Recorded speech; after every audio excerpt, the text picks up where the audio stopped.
Hollywood TV.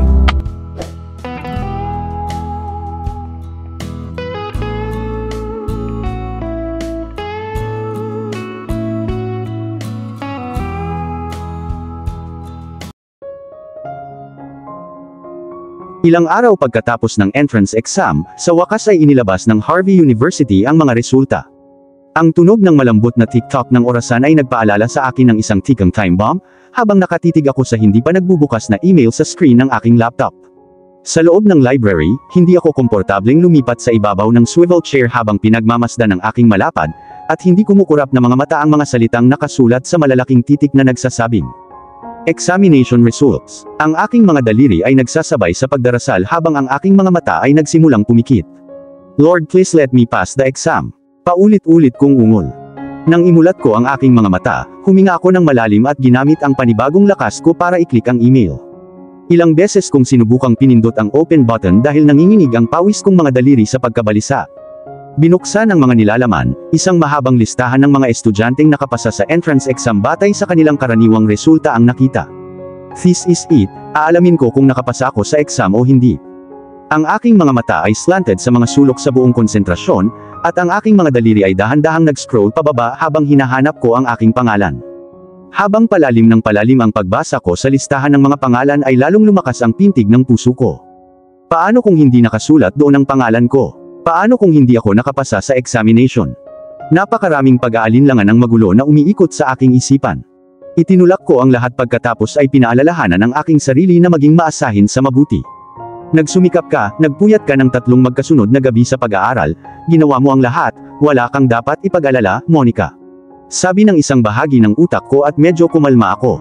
Ibinalik ko ang atensyon ko sa screen ng laptop at nagpatuloy sa pag-scroll pababa habang hinahanap ng mga mata ko ang pangalan ko. Lalong tumindi ang buhol sa loob ng tiyan ko, nang marating ko ang huling pahina at wala akong nakitang Monica Phoenix Castillo na nakasulat sa mga listahan. Calm down, Monica. Calm down, Monica. Paulit-ulit kong inulit ang mantra sa loob ng ulo ko, pero ayaw kumalma ng disoriented kong sarili. Ang gulat ko ay lumaki sa laki ng isang halimaw.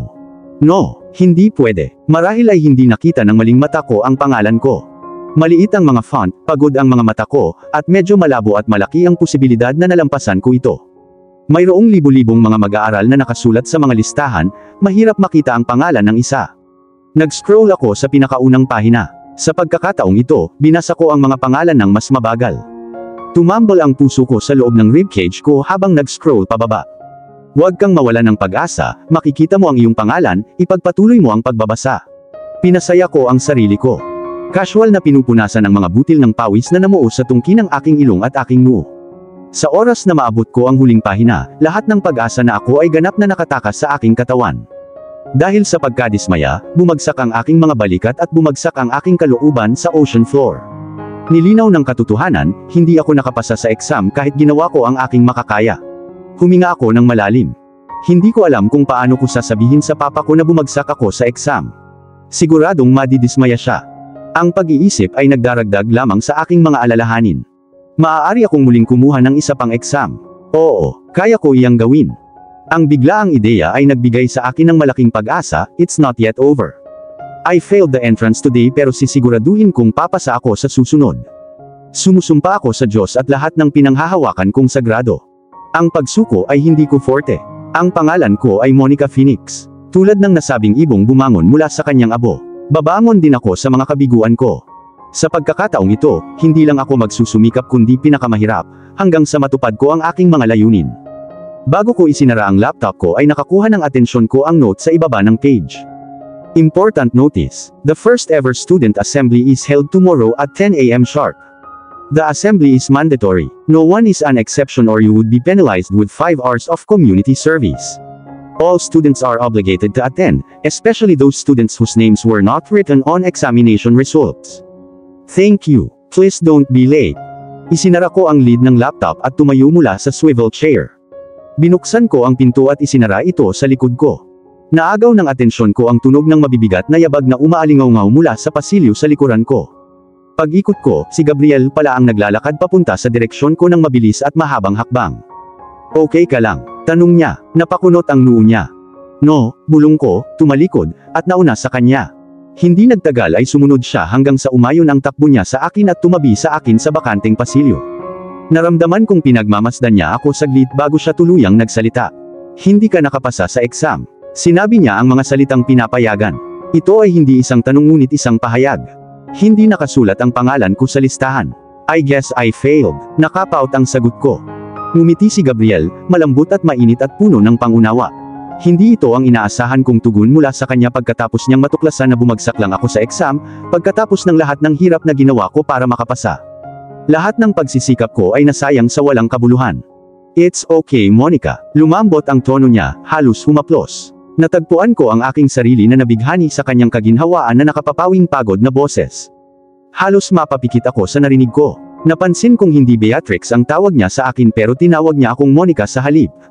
We could always retake the exams. Don't you worry. Nabigla nang marinig na failed rin siya. Oo, nakita mong hindi ko rin nakita ang pangalan ko sa listahan na posibleng mga hulugan na bumagsak ako sa exam. Tunog niya na tuwang-tuwa para sa isang lalaking bumagsak sa exam. How I wish na maging kasing buhay ko siya. Ang pag-iisip na hindi ako nag-iisa upang muling kumuha ng exam ay nagpagaan sa aking pakiramdam, isang mabigat na pasanin ang naalis sa aking dibdib. Ako ay nagsimulang ngumiti, sabay na tayo mag-exam sa susunod. Nakatingin sa kanya ang mapupungay at umaasang mga mata ko habang hinihintay ang sagot niya. Baka maging lucky charm tayo ng isa't isa. Bulong niya sa ilalim ng kanyang hininga pero narinig ko iyon ng malinaw. Of course, that would be a great idea. I will be with you the next time. Idinagdag niya. Lumawak ang ngiti sa labi ko. Thank you, bulong ko nang hindi tumitingin sa kanya sa takot na baka makita niya ang mainit na pamumulan na kumakalat sa aking pisngi. Don't thank me. Ang sarap umupo sa tabi mo para may itanong ako kapag kailangan ko ng sagot. Napilitan akong tumingin sa kanya, kumunot ang noo ko. No, hindi kita bibigyan ng mga sagot. Ang mga genius ay hindi naghahanap ng mga sagot mula sa iba. Sila lang ang nag-iisip ng mga sagot. Ibinabalik mo ang aking mga salita sa aking mukha.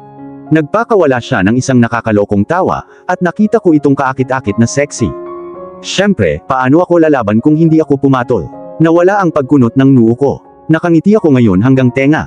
How about I treat you ice cream? Nag-alok siya. Mas tumaas ang mood ko. Ice cream, sure. Sabik kong sagot na parang batang tumatanggap ng kanyang unang Barbie doll. I will go at magpapalit ng damit. Hinawakan ng kanyang mga kamay ang aking braso, bago pa man ako makagalaw ng isang hakbang. Napatingin ako sa mga kamay na nakahawak sa aking mga braso na nabighani sa init ng kanyang haplos. You look great. He complimented with a genuine smile habang pinagmamasdan ang maluwag na pink shirt at ang gray walking shorts na suot ko. Thanks, bulong ko, nahihiya. Ang pinkish tint sa pisngi ko ay naging darker ng ilang shades. Halika, hinila niya ako papunta sa hagdan. Wait, tumigil sa paglalakad si Gabriel. Chinek ko si Faith Viena kanina, okay naman ang anak natin. Sabi niya na parang nababasa niya ang iniisip ko. Sa tuwing babanggitin niya ang pangalan nito ay napupuno ng lambing ang tono nito at kumikinang ang malalim nitong asol na mga mata.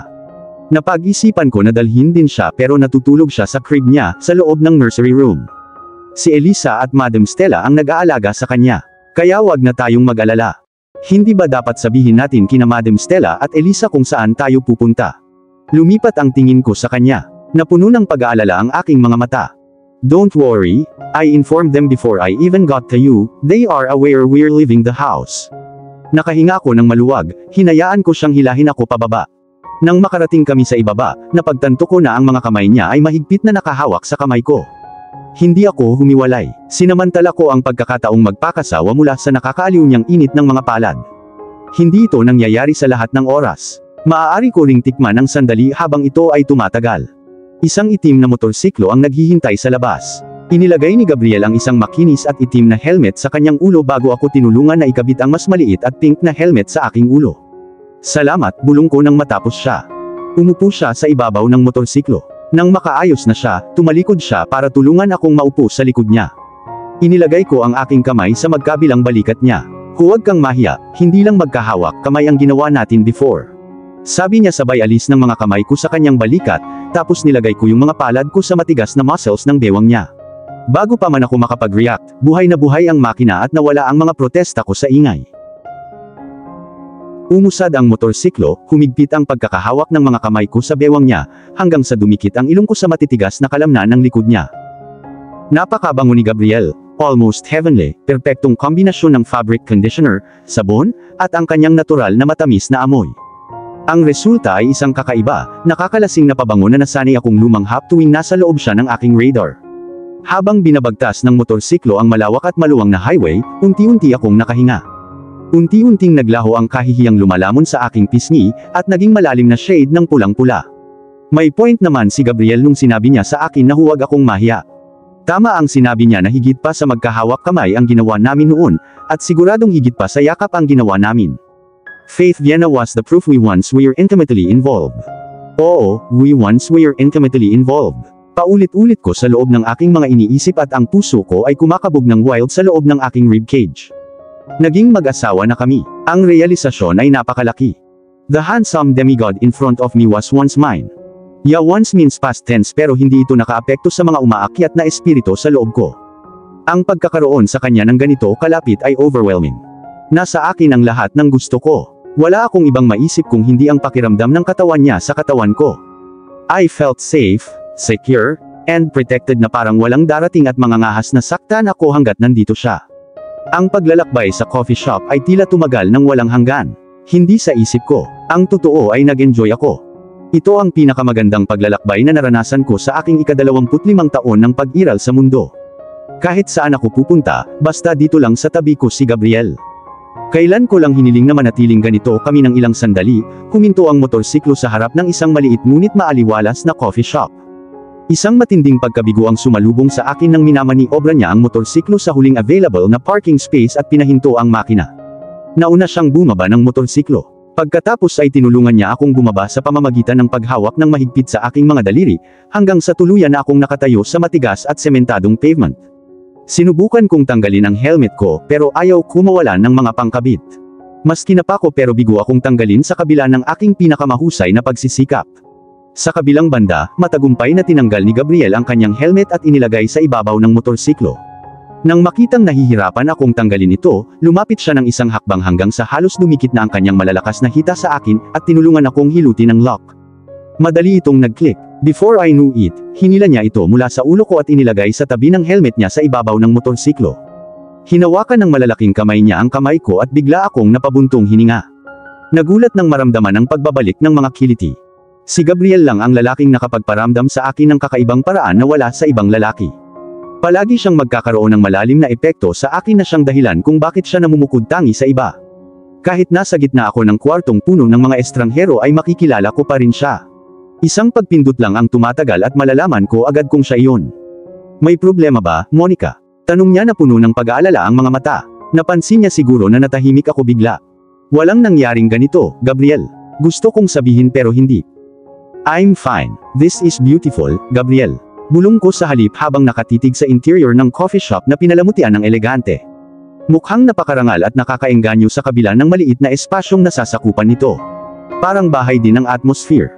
Buti nagustuhan mo, sabi niya, ang mga kamay niya ay humawak sa mga daliri ko. Medyo hindi ako comfortable sa sobrang sarap na sensasyon ng kanyang mga kamay sa balat ko, pero hindi ko inaalis.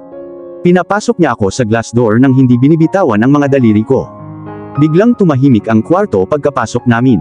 Kung may nahuhulog sa silid ay tiyak na maririnig ito sa paglapag nito sa ilalim. Si Gabriel naman ay parang hindi napansin ang biglang pagbabago ng atmosphere. Nagpatuloy siya sa pag-arte na parang walang nangyari. I wonder kung nakikilala siya ng mga tao sa loob ng room. Sa wakas ay nakabawi ang natulala na maliliit na tao. Nagpatuloy ang usapan pero hindi naman ganoon kalakas kanina.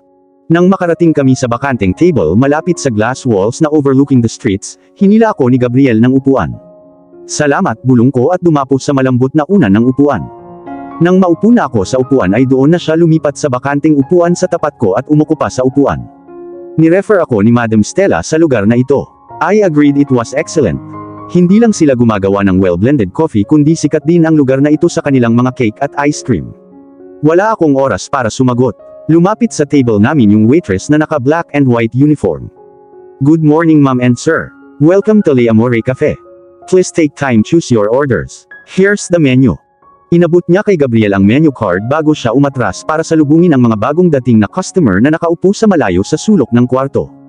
Have you decided what to order? Tanong ni Gabriel saglit matapos basahin ang menu card. I want to have ice cream cake. Medyo matagal na rin akong hindi kumakain. Sagot ko nang hindi inaalis ang tingin sa katakam-takam na imahe ng pagkain sa menu. Pagtingin lang sa picture ay sapat na para tumulo na ang laway ko pababa sa bibig ko. Mag-o-order ako ng katulad ng sa iyo. And for our drinks, I recommend we have mo. Hindi ko na natapos ang mga salita at tinikom ko na ang bibig ko. Hindi ko masabi sa kanya na o-order ako ng kape. Walang alinlangang iisipin niyang kakaiba ang ex-wife. Sinong gustong magpares ng cold ice cream cake na may mainit na kape?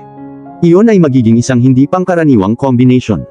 Huwag kang ang mahiya, sabi niya na kumikinang sa amusement ang mga mata niya. Kinagat ko ang ibabang labi ko sa pag-asang hindi kasing pula ng hinog na kamatis ang pisngi ko. Nag-aatubili akong itinaas ang ulo ko sa kanya, at nang gawin ko, dahan-dahang gumuhit ang kanyang mga labi sa isang ngiti, na kumikislap sa akin ng isang perpektong set ng parang perlas na puting ngipin na mariing nagpapaalala sa akin ng isang toothpaste commercial model. Sa tuwing ginagamit niya ang ngiting iyon sa akin, nagiging malambot ang tuhod ko. 5 taon na tayong kasal, Monica. Patuloy niya, kung may mas nakakakilala sa iyo ay ako iyon. Alam ko ang iyong kakaibang addiction sa paraang alam ko ang bawat nunal sa bawat bahagi ng iyong katawan. Sinabi niya ang mga salita sa paos na bulong. Hindi ko alam kung imahinasyon ko lang iyon, pero nasabi niya ang mga salita sa intimate na paraan. Ibinuka ko ang bibig ko para magsalita, pero walang lumalabas na salita sa labi ko. Nailigtas ako ng bell nang dumating ang waitress para kunin ang order namin. Pwede ko bang makuha ang order mo, sir? 2 ice cream cakes and 2 cafe mocha please. That all would be. Aniya at ibinalik ang menu sa waitress na umatras pabalik sa counter matapos kunin ang menu at ang order namin sa kanya. Alam kong ice cream cake and coffee is a weird combination. Mahinang sabi ko, pagkaalis ng waitress at nabawi ko ang boses ko. Ngunit hindi mo kailangang gawin ang parehong order tulad ng sa akin, dagdag ko, na nag-aapoy ang mga pisngi sa galit.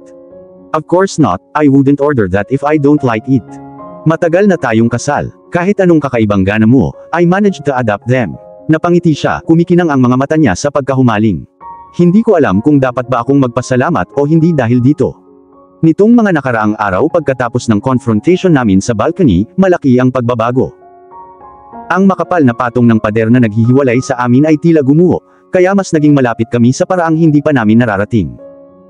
Ito ay hindi lamang isang intimate na uri ng pagiging malapit, ngunit mayroong isang bagay na higit pa kaysa doon na parang sa wakas ay nakarating na kami sa isang pagkakaunawaan na anuman ang nangyari sa nakaraan, ay dapat manatili doon. Wala itong naidulot sa amin kundi sakit at pait kung tutuusin. Sapat na ang paghihirap namin. Hanggang ngayon ipinagdadasal namin ang kabayaran ng aming kawalang ingat. Ang pinakamagandang gawin namin ngayon ay ang mabuhay ngayon ng walang pagsisisi. Anuman ang pagkakamali na nagawa namin sa nakaraan ay hindi na maibabalik. However, we could use the lessons we learned from our mistakes to build a bright future ahead of us. We must slowly rebuild our lives together, not as lovers but best friends. Though the feelings we have for each other are still there, we're not ready to enter on to the next level yet. We're better as friends. Nagpapagaling pa rin kami ng malalim na lumang sugat. Oras lang ang magsasabi kung magiging higit pa kami doon. Pero sa ngayon, kung ano man ang meron kami, it's more than enough. At dito na po, nagtatapos ang part 39 ng ating kwento. Sabay-sabay po nating abangan ang susunod na kabanata. Maraming salamat po. God bless and stay safe.